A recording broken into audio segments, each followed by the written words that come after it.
Hello guys, कैसे हैं बच्चों। I am S N Yadav WiFi study circle में आपका बहुत बहुत स्वागत है। आज स्टार्ट करेंगे केमिस्ट्री का लेक्चर नंबर 12, 10th क्लास की आईटी जेई और नीट के पॉइंट ऑफ बेस से चल रहे हैं। फाउंडेशन बैच आप में हैं और प्लस बोर्ड को भी हम कवर कर रहे हैं और आपको ऐसा बिल्ड कर रहे हैं आपका कैरियर, आपका जो सिलेबस है उसको ऐसे लेकर के चल रहे हैं जो आईआईटी जेईई और नीट में मेडिकल और इंजीनियरिंग के कंपटीशन में आते हैं क्वेश्चन।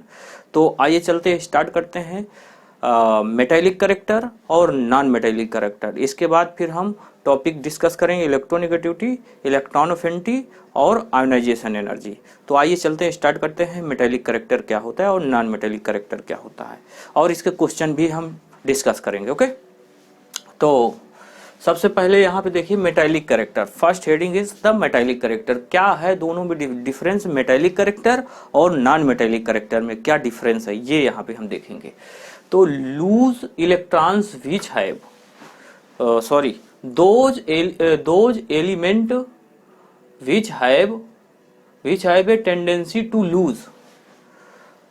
कोई एलिमेंट है जो इलेक्ट्रॉन लूज कर दे, इलेक्ट्रॉन को लूज कर दे, लूज करने की टेंडेंसी हो, दे आर वैलेंस इलेक्ट्रॉन, मतलब उसके अपने आउटर सेल के इलेक्ट्रॉन को लूज करेगा। कोई ऐसा एटम जो आउटर सेल से इलेक्ट्रॉन निकाले, लेट सपोज दैट कि सोडियम है, पोटेशियम है ना, मैग्नीशियम है, कैल्शियम है, ये अपने इलेक्ट्रॉन लूज करेंगे आउटर सेल से।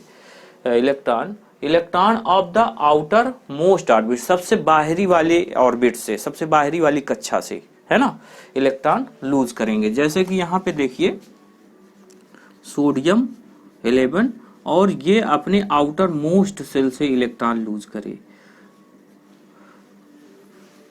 यहाँ पे 1 इलेक्ट्रॉन, 1 2 3 4 5 6 7 और 8, तो ये वाला इलेक्ट्रॉन निकल जाए, लूज करते, है ना, लूज कर दे, तो ये बना देगा अब Na प्लस कर देगा। ठीक है, अगर जैसे लेट सपोज कैल्शियम की बात करते हैं तो वो पोटेशियम की, तो पोटेशियम लूज करके एक इलेक्ट्रॉन पोटेशियम आयन बना देगा, ये पोटेशियम आयन बना देगा।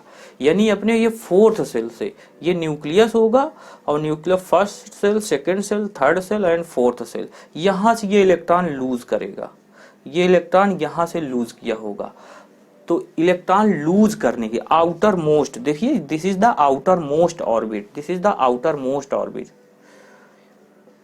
आउटर मोस्ट ऑर्बिट है ये, आउटर मोस्ट ऑर्बिट से इलेक्ट्रॉन अपना लूज कर रहा है and form A positive ion, और पॉजिटिव आयन का फॉर्मेशन कर दे। आर कंसीडर द मेटल, उसको हम मेटल कंसीडर करेंगे। ओके, तो यहाँ पे क्लियर हो गया होगा।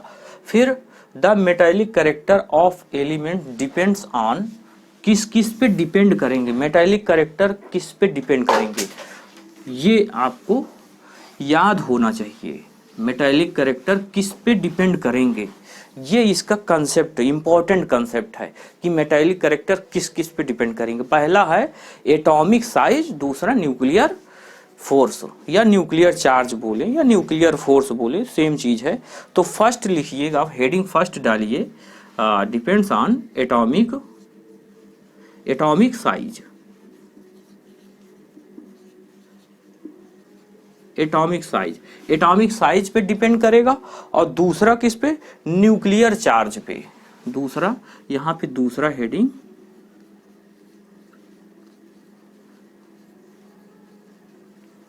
न्यूक्लियर चार्ज पे। अब यहाँ पे ये दोनों चीजें, ये मेटल के लिए पढ़ रहे हैं, मेटालिक करेक्टर। अब एटॉमिक साइज पे कैसे डिपेंड करता है, नोट करना है तो आप नोट कर लिए। The greater the atomic size, the further the outermost orbit and the looser the nuclear pull extracted on it.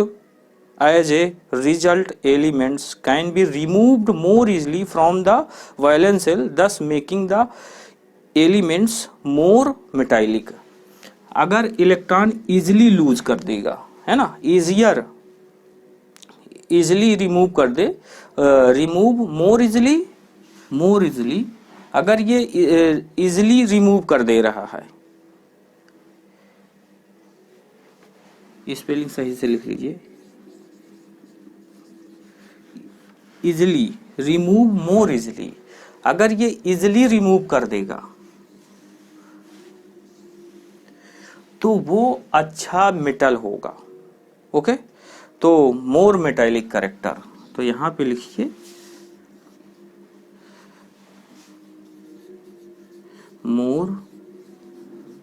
More metallic character.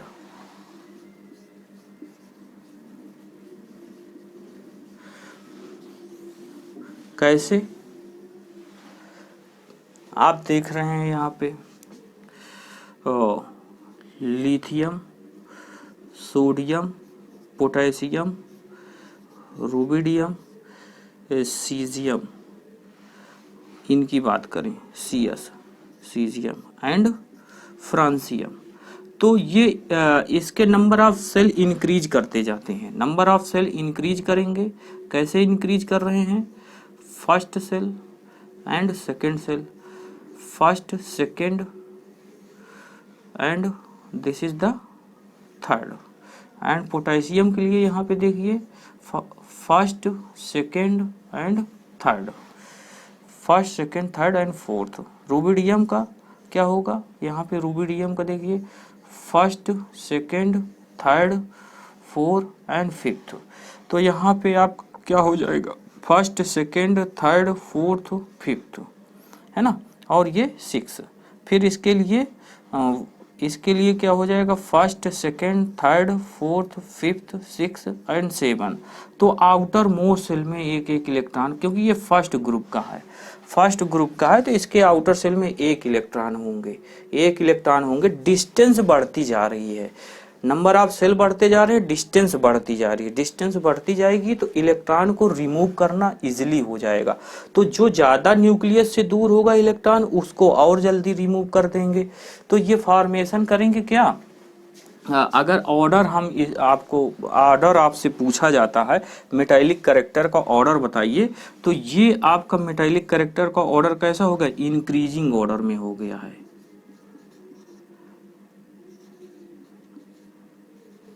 Increasing order में हो गया, टॉप टू बॉटम जाने पे, टॉप टू बॉटम जाने पे फिर किसी ग्रुप में, किसी पार्टिकुलर ग्रुप में टॉप टू बॉटम जाएंगे तो मेटालिक करेक्टर इंक्रीज करेगा, है ना, मेटालिक करेक्टर इंक्रीज करता जाएगा। तो ये स्ट्रॉन्ग मेटल होगा, और ये लीस्ट, ये metallic character less metallic character होगा, लिथियम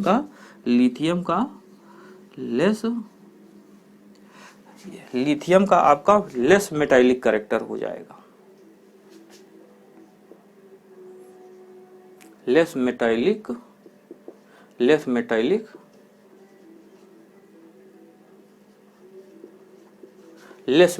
करेक्टर, है ना।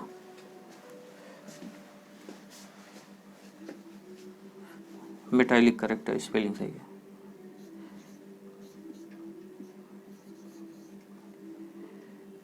मेटालिक, सॉरी, अरे यार क्या कर रहे हैं, मोर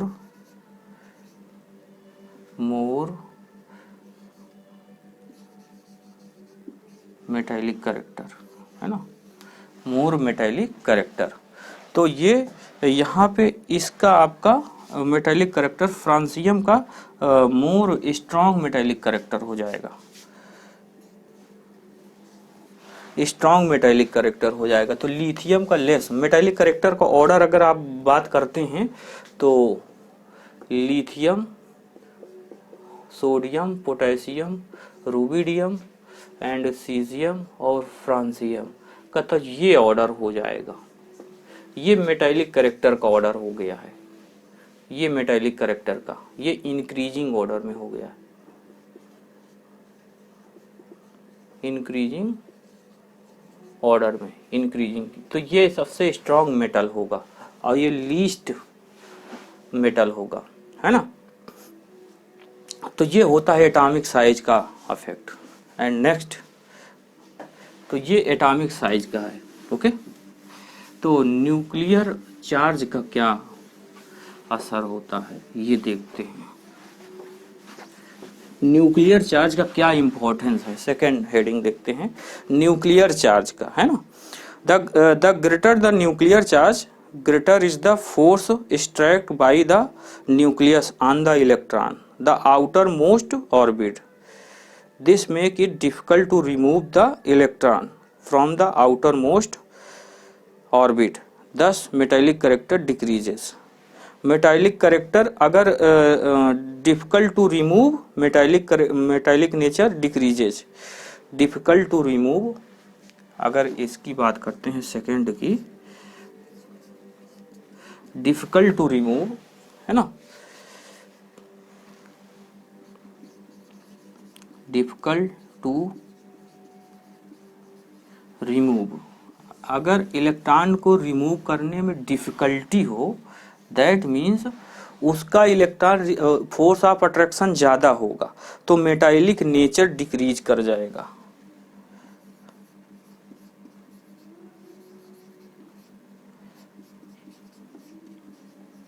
मेटालिक नेचर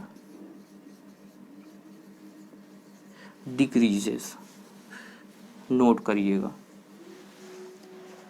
ओके, तो ये किसके लिए है, ये nuclear charge.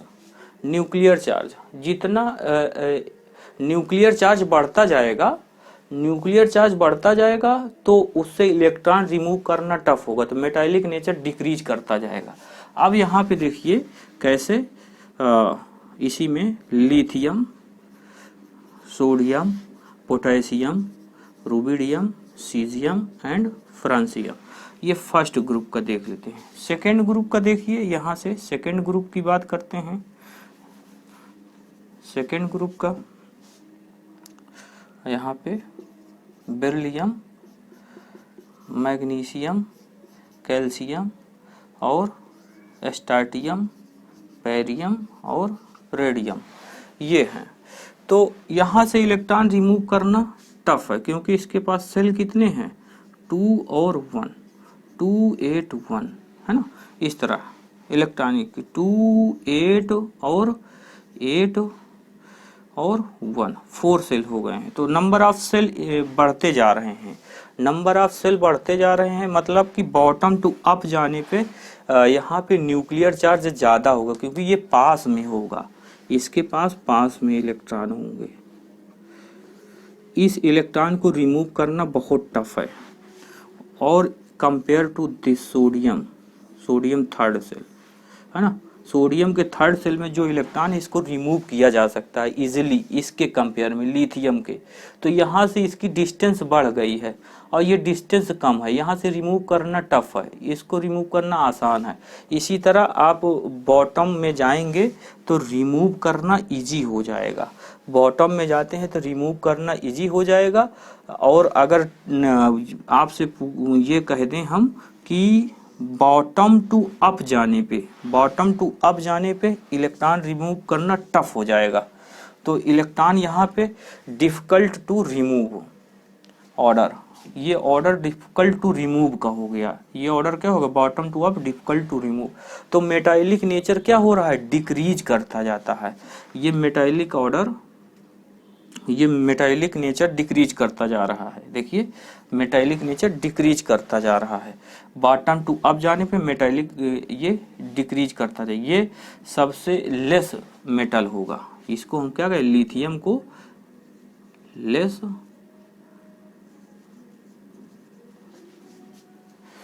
Metallic nature. Okay,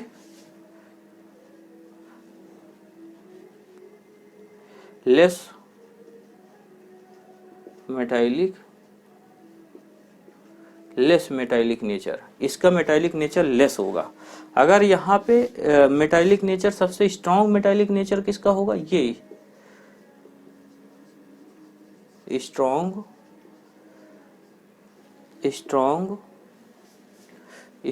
metallic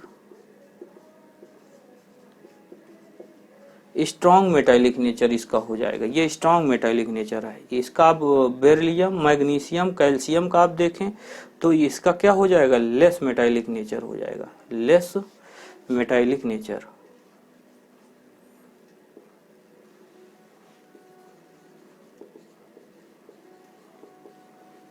less metallic nature हो जाएगा। क्लियर हो रहा है?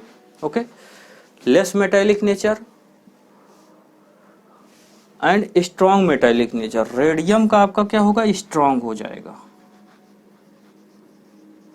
स्ट्रॉन्ग मेटालिक नेचर, ये स्ट्रॉन्ग मेटालिक नेचर होगा। अगर इसकी ऑर्डर की बात करते हैं तो यहाँ पे देखिए, इसकी अगर बात करते हैं ऑर्डर की, beryllium, magnesium, calcium, strontium second group में, तो सबसे स्ट्रॉन्ग कौन सा होगा, beryllium, magnesium, calcium. Okay, clear हो रहा है ना, स्ट्रोडियम, बेरियम और रेडियम, तो ये ऑर्डर हो जाएगा।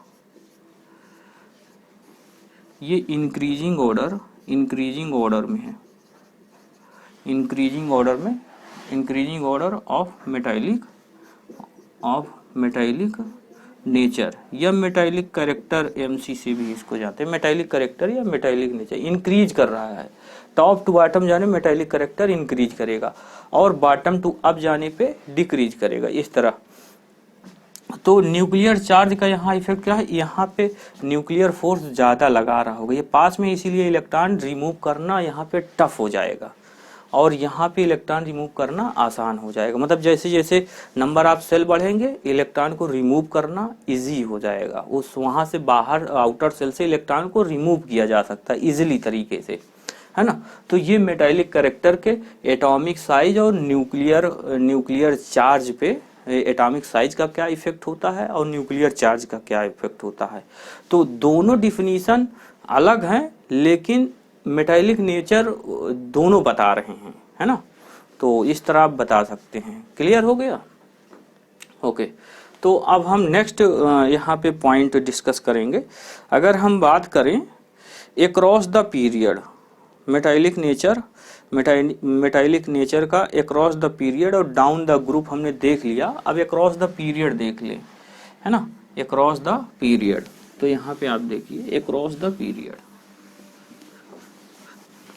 पीरियड में क्या होगा, मेटालिक नेचर डिक्रीज करता जाएगा, मेटालिक नेचर डिक्रीज करता जाएगा। पीरियोडिक टेबल में जब भी लेफ्ट टू राइट जाएंगे, हमेशा पीरियोडिक टेबल में लेफ्ट टू राइट जब भी जाएंगे मेटालिक कैरेक्टर डिक्रीज करेगा, टॉप टू बॉटम आएंगे तो इंक्रीज करेगा। पीरियोडिक टेबल में लेफ्ट टू राइट जाने पे मेटालिक कैरेक्टर आपका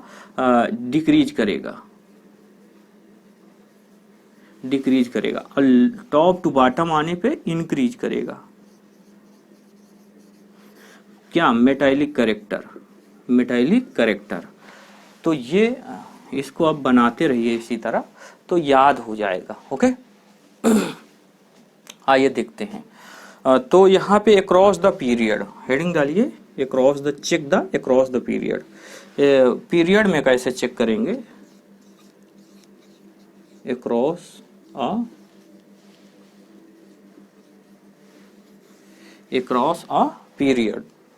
पीरियड में हमें चेक करना है कि पीरियड में मेटालिक नेचर कैसे डिक्रीज करेगा।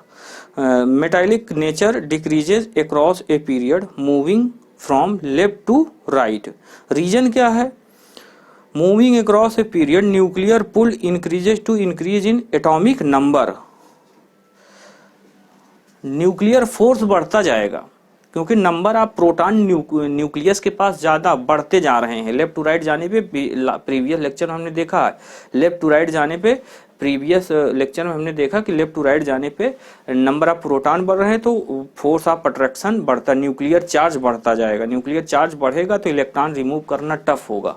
तो यहाँ पे देखिए, लेट सपोज दैट कि यहाँ पे lithium, beryllium, boron, carbon, nitrogen, oxygen और फ्लोरीन, ये हम सेकेंड पीरियड ले लिए हैं। ये कौन सा है आपका, सेकेंड पीरियड का है, सेकेंड पीरियड का ये एलिमेंट है, इनको आपने ले लिया। अब मेटालिक करेक्टर किसके कौन ज़्यादा मेटालिक करेक्टर होंगे? नंबर ऑफ प्रोटॉन देखिए बढ़ते जा रहे हैं न्यूक्लियस में, तो इलेक्ट्रॉन को रिमूव करना बहुत टफ होगा, निकालना बहुत टफ होगा, क्योंकि न्यूक्लियर चार्ज यहाँ पे बढ़ रहे हैं। तो मेटालिक करेक्टर क्या हो जाएगा, यहाँ पे डिक्रीज करता जाएगा।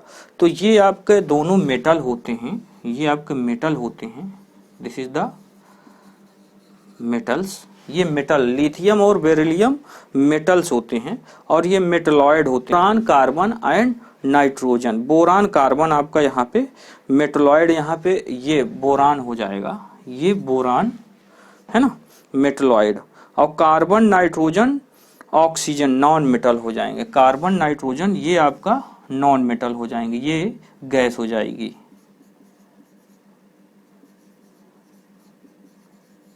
नॉन मेटल, और ये आपका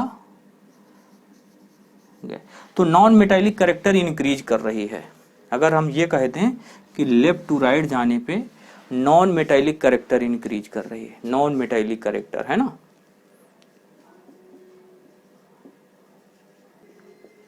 नॉन मेटालिक करेक्टर इंक्रीज कर रही है, मेटालिक करेक्टर डिक्रीज कर रही है। लेफ्ट टू राइट जाने पे मेटालिक करेक्टर डिक्रीज कर रही है, मेटालिक करेक्टर डिक्रीज कर रही है। देखो डिक्रीज, डाउन एरो बना दिए हैं, डिक्रीज कर रही है। तो सबसे अच्छा मेटल की बात करते हैं सेकंड पीरियड में, तो ये हो जाएगा ऑर्डर, ये हो जाएगा। नॉन मेटालिक का ऑर्डर अगर बताना है, नॉन मेटालिक ऑर्डर का, तो lithium, beryllium, boron, carbon, nitrogen, oxygen and fluorine non metallic character. Metalloid मतलब कि आपका नॉन मेटल ये है, ये स्ट्रॉन्ग नॉन मेटल है, ये नॉन मेटल अच्छा नॉन मेटल है, और ये लेस नॉन मेटल मतलब अच्छा मेटल है। समझ पा रहे हैं मेरी बात को? ओके। तो ये सेकेंड पीरियड की बात हो गई है। अब अगर हम बात करें थर्ड पीरियड की, थर्ड पीरियड की अगर बात करते हैं, तो थर्ड पीरियड में भी इसी तरह हो जाएगा। थर्ड पीरियड में metallic character top to bottom जाने पे इंक्रीज करता जाता है। तो यहाँ पे हम बात कर लें sodium, magnesium, aluminium, silicon, phosphorus, sulphur, chlorine, तो इसकी बात करते हैं। तो ये आपके क्या होते हैं, मेटल होते हैं, ये मेटल होते हैं। और उसके बाद ये मेटलॉइड होते हैं, ये आपके मेटलॉइड होते हैं, नॉन मेटल। फिर यहाँ पे ये metalloid and this is the non metal, this is non metal and metalloid.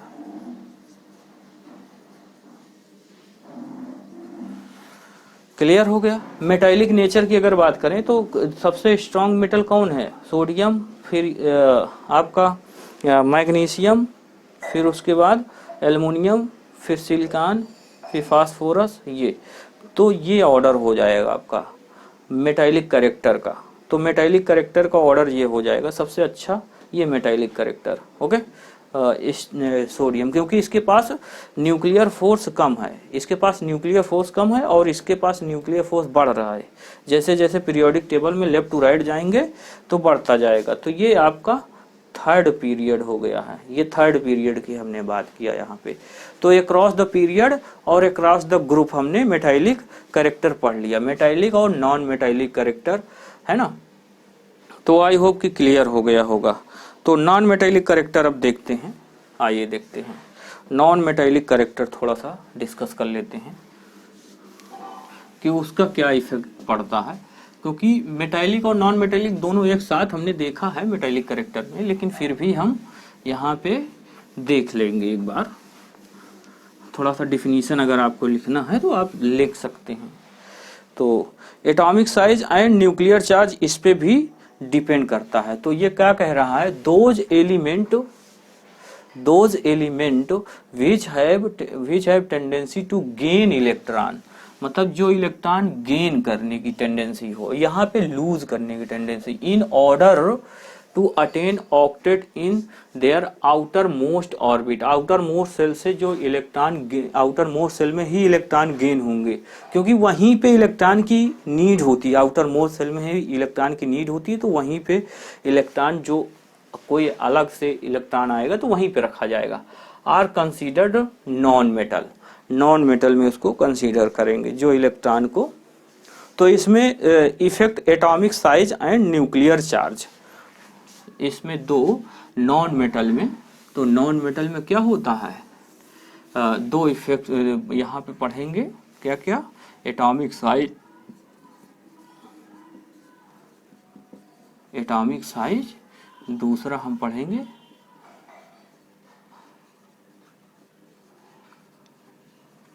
Nuclear charge, इस पे हम देखेंगे। ओके, तो क्लियर हुआ? आइए चलते हैं, पढ़ते हैं, आगे बढ़ाते हैं। एटॉमिक साइज लिखिएगा। एटॉमिक साइज में the smaller the atomic size the greater is the nuclear pull and tendency to gain electron, therefore the element is more non-metallic, more non-metallic। Atomic size की अगर बात करते हैं तो smaller the atom, atomic size, smaller the atomic size लिखिए, smaller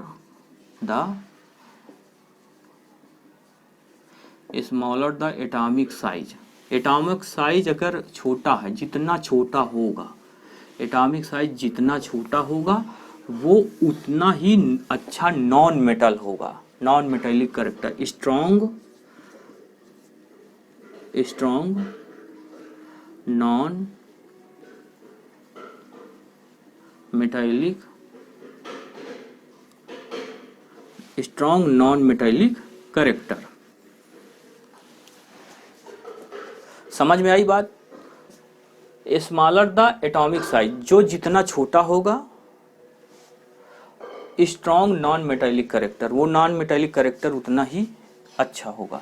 जैसे कि second period, lithium, beryllium, boron, carbon, nitrogen, oxygen, fluorine, ये नॉन मेटेलिक कैरेक्टर हो जाएगा, क्योंकि साइज इसका बड़ा होगा, इसका साइज बड़ा होगा, फिर इसका छोटा होगा, फिर इसका और छोटा होगा, फिर इसका और छोटा होगा, फिर इसका और छोटा होगा, फिर इसका और छोटा होगा, है ना, छोटा, फिर इसका ये छोटा होगा। तो ये साइज क्या हो रहा है, डिक्रीज कर रहा है।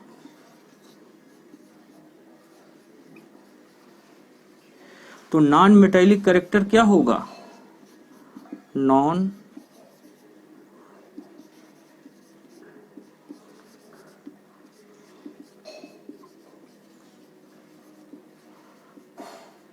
इंक्रीज करेगा, तो स्ट्रॉन्ग नॉन मेटल होगा। ये क्या होगा, स्ट्रॉन्ग नॉन मेटल। तो ये आपका स्ट्रॉन्ग नॉन मेटल हो जाएगा, फ्लोरीन आपका स्ट्रॉन्ग नॉन मेटल हो जाएगा। क्लियर हुआ? तो ये होता है एटॉमिक साइज का। अब इसी तरह हम सेकेंड पीरियड में, थर्ड पीरियड में भी चेक कर लेंगे। And next, nuclear charge. Nuclear charge का क्या यहाँ पे इफेक्ट पड़ता है ना? तो हेडिंग डालिए न्यूक्लियर चार्ज। न्यूक्लियर चार्ज में क्या होगा, greater the nuclear charge the greater is the tendency to the gain electron, more non metallic is the element, है ना, more non metallic. Greater the nuclear charge, जितना nuclear charge strong होगा, strong nuclear charge, electron खींचने की tendency ज़्यादा होगी, तो non metallic character अच्छा होगा। तो यहाँ पे हम देखें,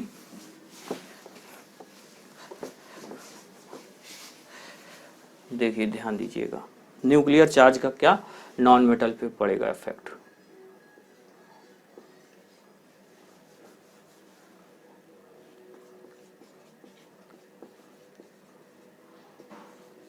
न्यूक्लियर चार्ज, या इसको न्यूक्लियर फोर्स भी बोलते हैं, है ना। तो न्यूक्लियर चार्ज का कहने का मतलब है कि nuclear charge, greater nuclear charge,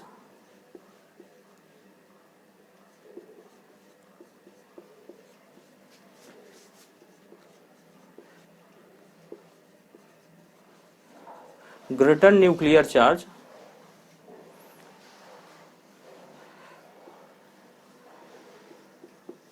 strong strong non metallic character, वो उतना ही स्ट्रॉन्ग मेटालिक करेक्टर हो। दैट मीन्स कि वो इलेक्ट्रॉन को लूज नहीं कर पाएगा, इलेक्ट्रॉन को लूज नहीं कर पाए। जो इजीली इलेक्ट्रॉन को लूज ना कर पाए, यहाँ पे क्या कर रहा है, गेन कर रहा है ना, गेन कर रहा है। इलेक्ट्रॉन गेन करने की टेंडेंसी जिसके पास ज्यादा हो, इलेक्ट्रॉन खींचने की टेंडेंसी ज्यादा हो जिसके पास, वो अच्छा नॉन मेटल होगा। समझ पा रहे हैं मेरी बात को? ओके, तो आई होप कि आप समझ गए होंगे। तो अगर हम ग्रुप की बात करते हैं, group wise non metallic character देखें, ग्रुप वाइज तो देखिए कार्बन, सिलिकॉन, जर्मेनियम, टिन और lead. Carbon, silicon, germanium, tin और लेड, ये क्या है? आपके मेटल हैं, ये आपके मेटल हैं। दिस इज द मेटल और this is the non metal, this is the non metal,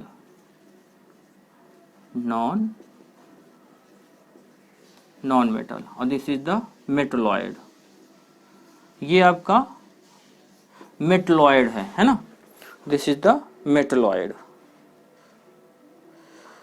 तो carbon, silicon, germanium, tin, lead, तो मेटलॉइड आपके हो जाएंगे।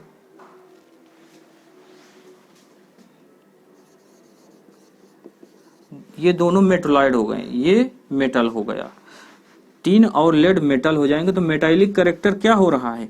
इंक्रीज कर रहा है। टॉप टू बॉटम जाने पे पीरियोडिक टेबल ये 14 ग्रुप है।